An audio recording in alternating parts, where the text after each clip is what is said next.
Oo. Senator, syempre nagkakaroon ng investigasyon dyan sa may Senado. Ano? Sa palagay ninyo, dapat bang mag-resign na si Secretary ng DPWH natin, si Secretary Manuel Bunuan?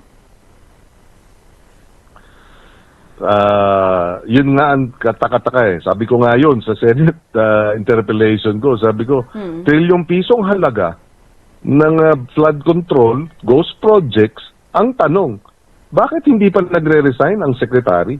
Hindi ba? Dahil pagka, dalawa lang yan eh. Dalawa lang yan. Nalusutan ka ng trilyong pisong kurakot. Hindi ba? O yung pangalawa, kung hindi ka nalusutan, kasabot ka. Involved ka. Hindi ba? So it's either incompetence or corruption. Either way, hindi ba? Bakit ka pa nariyan?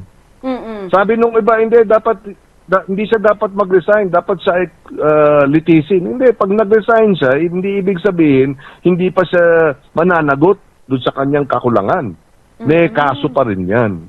But still, gaya ng ibang bansa, pag nasangkot sa kung anong anomalya, etc., at least mayroong hiyang magbitiw sa tungkulin, hindi ba? Oo. Pero Senator, sabi nila ang Malacanang may trust pa rin daw kasi kay Secretary Bunuan.